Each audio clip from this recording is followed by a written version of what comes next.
So today we're going to talk about Stoicism. Stoicism is a massive topic. It corresponds to a period in antiquity. We're talking about the 3rd century before Christ. It's a philosophical movement that came after Socrates, Plato, and Aristotle. And it's a movement that has endured through the centuries, that has undergone quite a few evolutions and even distortions. It's always difficult to approach a great philosophical current like this one because the question is, where do you start? And the problem is even greater because Stoicism corresponds to what we could call a total philosophy. Total philosophy, meaning it's not just a system of thought, a system for understanding the world. It's both a theoretical philosophy and a practical philosophy. It's a philosophy that's oriented toward both understanding and action. Action in the world, and therefore destined for the individual. I'm going to start with a quote that we often reference to summarize Stoicism. There is what depends on us, and there is what does not depend on us. So the Stoic vision of the world is already based on a first separation, a separation that we must become aware of to understand our limits as human beings, and our limits as individuals. There are things that depend on us. For example, it depends on me to work hard, to succeed. It depends on me to seek truth. It depends on me to act well. It does not depend on me to be tall, strong, or powerful. It does not depend on me to be beautiful. It does not depend on me to be born in this place or that place. So we can understand quite well what the Stoics are telling us. There is what we inherit, and there is what we build ourselves, obviously. We could always argue that this limit is somewhat blurry. For example, the Stoics say it doesn't depend on us to be rich. But we could point out that yes, it does depend on us to be rich. If I direct my actions toward material and financial success, I have a better chance of being rich than if I do nothing. So we can always find details where this division between what depends on us and what doesn't is debatable. But in broad strokes, we understand what it means. Becoming aware of this distinction between what depends on us and what doesn't, for the Stoics, this is just the first step. It's the first step toward the awareness that we are not capable of doing everything and that we are fundamentally limited. From this point of view, Stoic philosophy is a call to humility. Humility, which is nothing other than the recognition of our powerlessness, our finitude.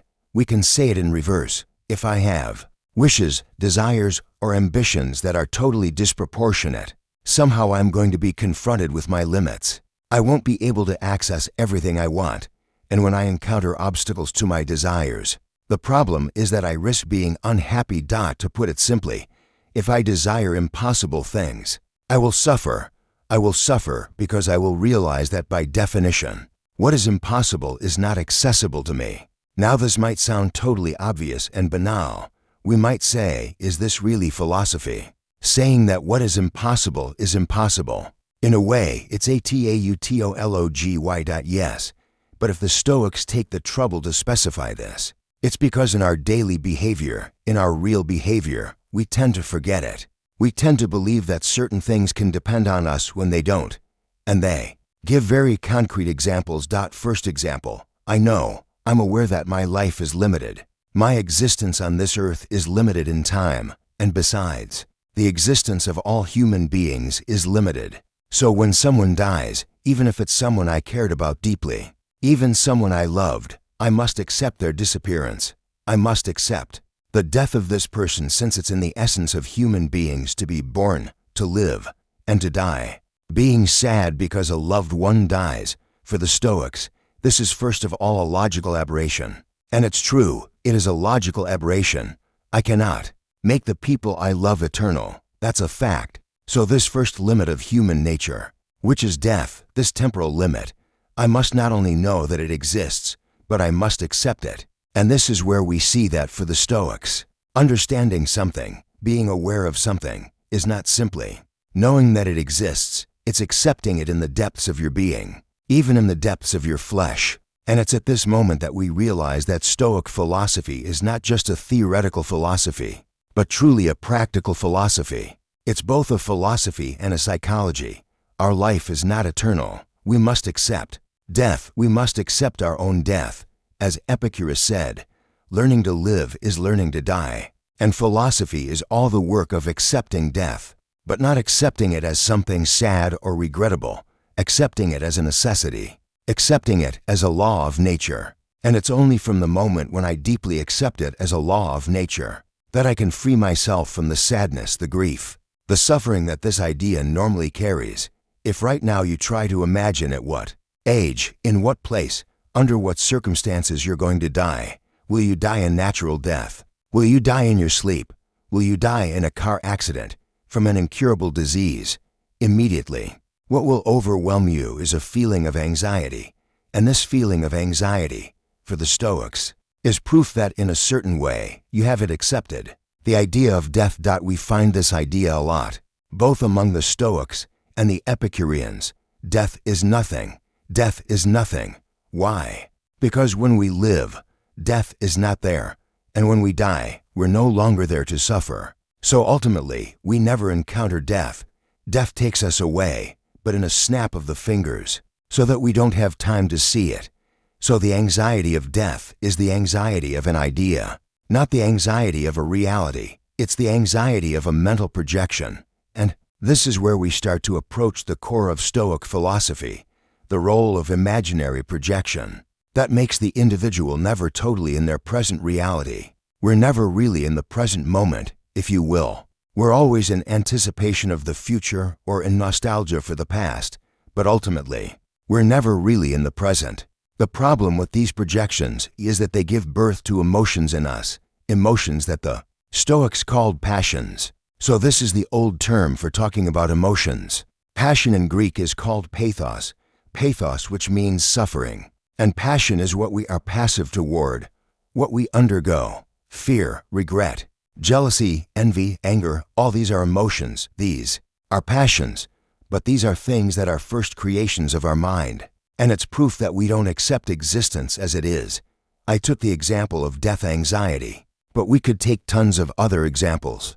If, for example, I'm jealous of my neighbor, I'm jealous of my neighbor because he has a nicer car than me, or because he has a more beautiful wife than me, more beautiful children than me.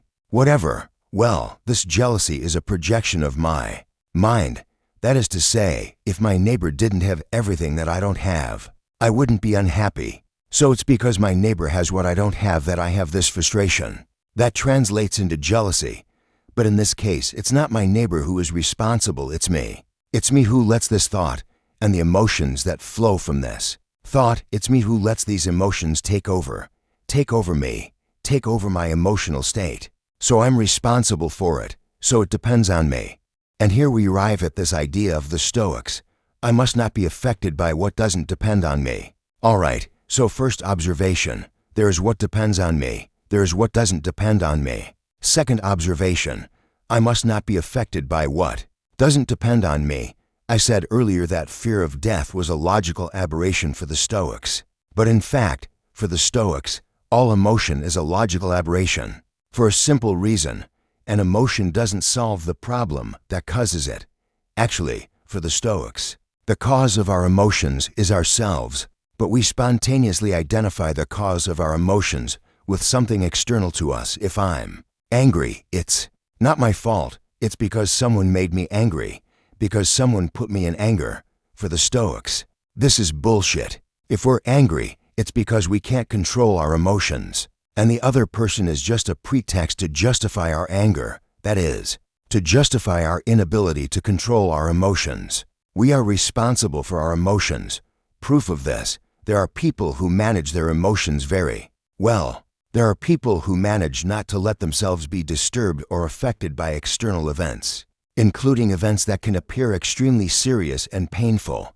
And besides, we say of these people that they know how to remain stoic in everyday language means impassive, without passions. It's a form of indifference, but not an indifference linked to an absence of consciousness. On the contrary, it's a mastered indifference, an assumed indifference, since it corresponds to the awareness that there are things that don't depend on us. And the Stoics tell us, why be affected by what doesn't depend on you?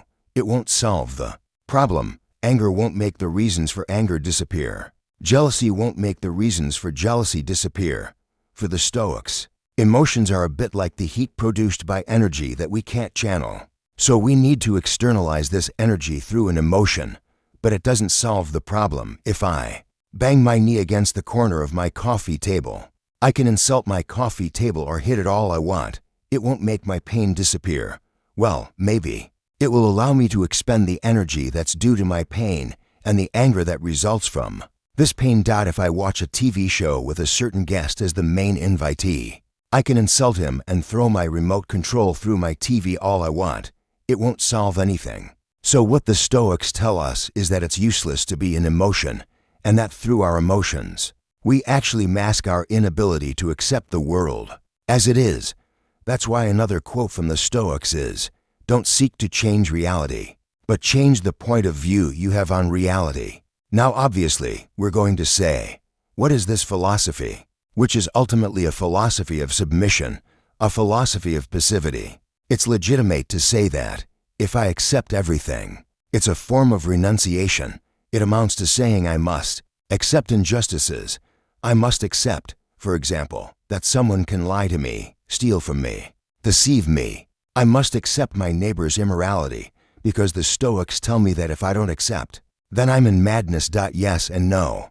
Don't forget that the Stoics make the difference between what depends on me and what doesn't depend on me. There are things I can have control over, and the Stoics tell us clearly, give me the strength to change what can be changed. So the first difficulty is knowing what can be changed and acting at my level on what can be changed.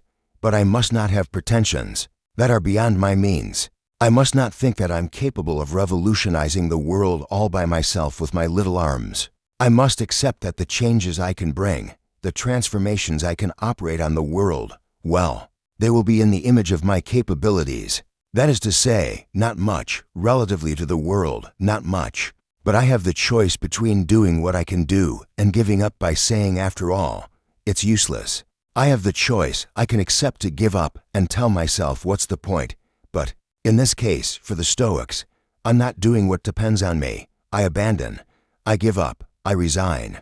But why? Because I can't stand the idea of not having more grip on the world. So in fact, I give up out of ego. I give up because I say all by myself, I won't be able to operate the changes I want to operate. Okay, but that's reasoning dictated by ego, dictated by emotion, dictated by the feeling and desire for omnipotence. But there, for the Stoics, we're still an aberration. So for the Stoics, we act on the perimeter on which we can act, and we don't worry about the rest. We don't care about the rest because the rest doesn't belong to us, because the rest belongs to the world, and the world continues its path without us. We are part of the world, we leave our mark on it, but we are not its owner. It belongs to us as individuals to do things we are capable of. It does not belong to us as individuals to act in place of others. So rather than a philosophy of renunciation, I would speak of a philosophy of lucidity. I think, and this is a completely personal judgment, that people who accomplish great things are people who don't worry about what they're not capable of doing. They are people who worry exclusively about what they are capable of doing. Having unattainable dreams is the best way to never realize a single one. Desiring the impossible is the best way to remain in inaction, therefore in passivity, and therefore in the frustration that necessarily accompanies this passivity. The philosophy of the Stoics is a practical philosophy because it's a philosophy that pushes us to put our acts in conformity with our thoughts. We said earlier, if I evolve in emotions such as anger, jealousy, resentment, my actions will bear the mark of these emotions. On the contrary, if I act with enthusiasm, if I act with a sort of gaiety, unconditional joy, joy that doesn't need a reason to be, well, for the Stoics, I am much freer because I don't depend on my emotions, because I don't depend on unrealistic ambition. I don't depend on illusion. For the Stoics, our emotions make us slaves. It's very clear. Our emotions prevent us from seeing and understanding reality as it is. It's like a filter we would put between us and reality, and which at the same time would distort this reality in our eyes. If I start from the principle that the world existed before me, and that it will always exist after me, well, that relativizes my capacity for action and transformation of this world. But that doesn't mean I'm not capable of anything. It means I'm aware of the limits within which I can act. Emotions make us slaves since by definition, we don't choose to have emotions. In fact, for the Stoics, it would be more accurate to say we undergo our emotions because we don't make the effort required to master them. The Stoics think that the goal of human existence is to achieve happiness and wisdom, since for them, wisdom is the condition of happiness, and wisdom is also linked to knowledge, to understanding. I understand the world. I understand the way it works. I accept it. And because I accept it, I can be happy. There's a phrase by Sartre that summarizes the Stoic point of view quite well. What's important is not what has been done to us, but what we do with what has been done to us. What does that mean? It means that we all have a character or temperament, even if we should distinguish these two notions, and we are all more or less inclined to feel, to experience emotions, passions. That doesn't depend entirely on us. There are people who are rather choleric. There are people who are rather calm. There are people who are rather worried. Others who are rather peaceful. That's true. But nothing prevents us from working on that. Nothing prevents us from becoming aware of this character. That is ours and working to change it, since that is within our possibilities. And to change that, it goes through an approach of understanding the world and its laws. The Stoic vision of the world is a deterministic vision. That means that for the Stoics, everything that happens in the universe happens for a certain reason. Now, for a certain reason doesn't mean there are gods pulling strings and pushing us to act in one direction rather than another. We could summarize it like that, but it would be a bit too simplistic, and especially, some would say, it's still a religious vision. I'm not interested. It's not for me. No, it's not that simple. It consists of saying that when something happens, it's because there are causes to this event. No event happens without causes. So when we want to say that everything has a reason, we actually want to say that everything has a cause. But the word reason is interesting. We'll see why. Everything that happens has a cause or a set of causes, which means we can explain everything that happens. Explaining doesn't mean automatically accepting. And explaining doesn't mean justifying in the sense of legitimizing on the normative level. On the moral level, for example, if a man commits a crime, we can explain his crime through a medical, psychological, psychiatric diagnosis. We'll say, for example, that he's someone who himself suffered extreme violence, who became what we call a psychopath, and who acted. Well, but that doesn't justify his act in the sense that it doesn't excuse it. For the Stoics, this distinction between explaining and excusing doesn't really have a place to be. When I say it doesn't have a place to be, obviously it has a place to be in the social framework, but it doesn't have a place to be in the sense that if something happens, it's because it had reasons to happen anyway. It's because it has causes anyway, since nothing happens without causes. Everything that happens is an effect of causes that precede it. So if we were capable, from the point of view of our knowledge, of identifying all the causes of what happens, we would realize that everything is normal, and I should say rather that everything is logical. Everything is rational. Reason encompasses everything that is logical to understand. And if something happens, it's because this thing had causes, and these causes are understandable. I'm not saying we're capable of identifying all the causes of what happens, but we're capable of knowing that these causes exist. I'll take the example of coincidence. The famous coincidence. You meet someone you hadn't seen for a while, and you meet them in a totally improbable context.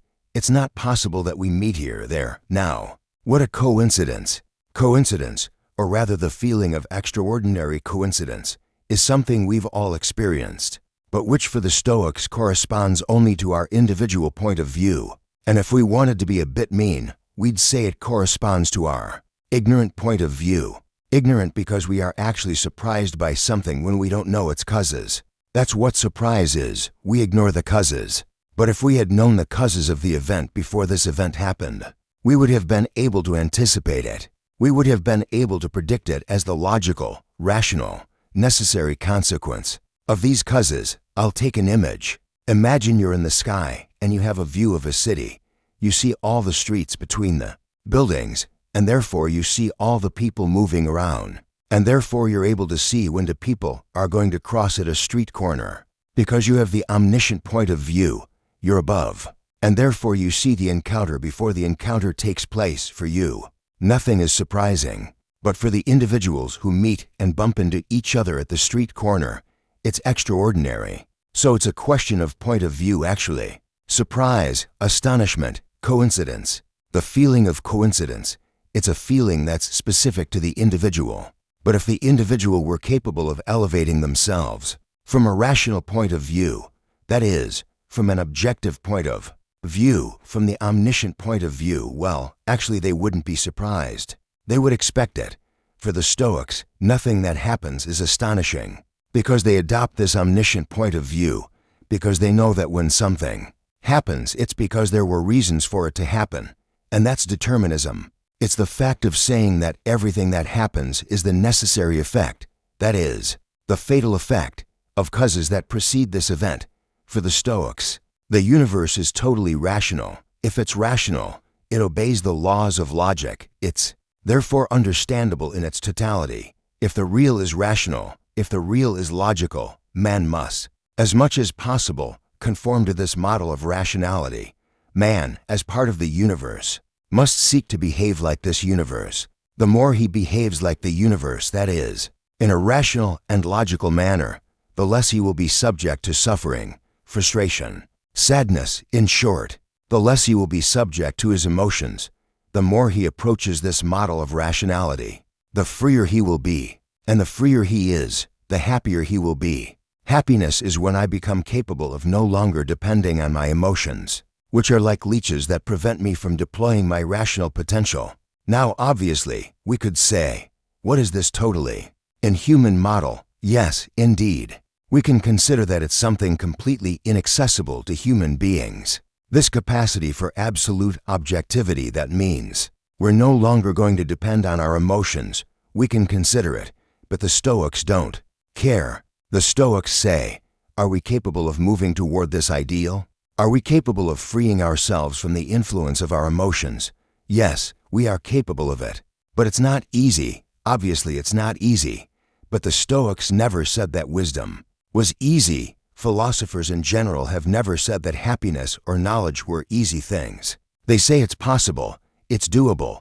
Proof that it's doable is that we can form the project of it. So yes, we can get rid of, we can overcome our emotions. And it's through this work of fighting against our emotions that we can move toward wisdom. And happiness. Happiness for the Stoics is in no way the satisfaction of desires. For them, satisfying desires is the opposite of happiness. Now, if you've followed me so far, you should guess why happiness is the opposite of satisfying desire. Well, because desire is something that doesn't depend on us. Desire is a feeling that inhabits us, a feeling that can even become physical, and that comes to manifest our lack of an external object. I desire something I don't have by definition, but when I desire it, I prove that I depend on this object. In any case, I prove that my happiness depends on this object, and I'm going to spontaneously associate my happiness with the acquisition of the object I desire. For the Stoics, this is a total illusion, and besides, I think each of you can experience this. If you desire something, you want a cigarette, for example, like me right now, well, you're going to smoke your cigarette, and when you've finished it, it won't be long before you want the next one. So you won't have killed your desire in the sense that you won't have satisfied it. So the cigarette I'm smoking right now doesn't make me happy. It fills a desire.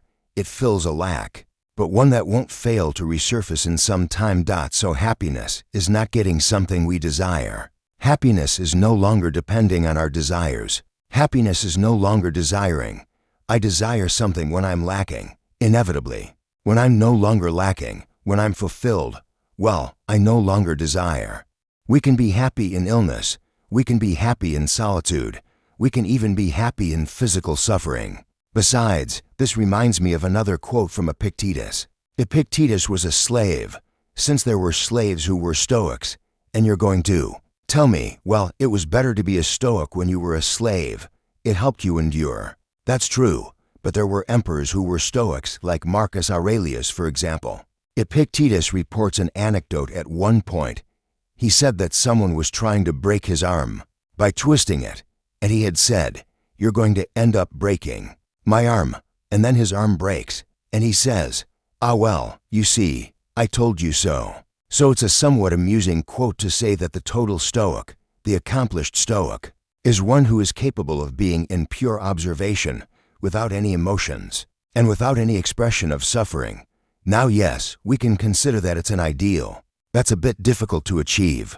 But I would point out that certain human beings of our time are capable of achieving this kind of state, what we call yogs, who are capable of enduring absolutely intolerable suffering through detachment of the mind. So the Stoics indeed advocate this kind of practice, notably the practice of meditation, which is a channel toward wisdom, in the sense that meditation allows us to concentrate on our consciousness rather than on our body. So I'm going to try to conclude. The Stoics tell us that there is what depends on us and what does not depend on us, and it depends only on us, to no longer be dependent on what does not depend on us. For the Stoics, the universe obeys laws, implacable laws, what we could call the laws of fatality. But fatality doesn't have a negative connotation among the Stoics. Besides, if we want to be honest, it's especially in our contemporary societies that fatality has a negative connotation, since we consider that from the moment there is fatality, there is an absence of free will. But for the Stoics, it's not like that at all. Free will exists for the Stoics in the sense that it depends on us not to be affected, not to be moved by the implacable necessity of the world. It depends on us, and it depends only on us, to be happy in the situation that is ours. This doesn't imply that we must be passive in the face of existence, in the face of what happens. It only implies that we must show discernment, lucidity about what can be changed, about the reasons for changing what must be changed, and about the means employed to change what must be changed. Stoicism is a practical philosophy. Besides, today Stoicism has converted into personal development techniques. I have nothing against personal development techniques. I simply think they are a superficial aspect of something much deeper, which is a philosophy in its own right. We can't simply take the practical aspect of Stoic philosophy and say that's enough. No, since for the Stoics, this capacity to master one's emotions, this capacity to become the captain on the ship of our existence, this capacity can only be the result of an approach to understanding the world. Understanding the world doesn't mean accepting it, but it's impossible to accept it if we don't seek to understand it. Understanding the world is understanding that what happens has reasons to happen, and that what is the only arbiter. I can deplore a situation on an individual level, but it doesn't change the fact that the situation has a reason to be, and it doesn't matter if I don't understand the meaning. It doesn't matter if I don't understand the causes. It doesn't change the fact that the situation is there, and that I can only accept it. It's useless to resist what is implacable. It's useless to get angry because it's raining or because it's cold. It won't fix anything. Well, if I get angry, I can at least warm myself up. That's something. But if I accept what is a priori disagreeable to me, well, it ceases to be disagreeable. Personally, I use Stoicism a lot when I read the comments under my videos. I tell myself, well, there's a reason for this, so I accept. Stoicism is very practical, and especially it's a philosophy that acts on us when we read fragments of it. I really recommend that you read Marcus Aurelius's Meditations for myself, and you're going to realize that while reading, you have a strange sensation of appeasement as you read, as if the implacable logical evidence of what you're reading balances you, aligns you inside. And when you're in this state of mind, when you're in this state of neutrality with respect to your emotions, you realize that indeed, everything is justified from a rational point of view. In any case, everything is justified. And if life is not limited to reason, well, there's no reason for life to be a long succession of suffering. Thank you.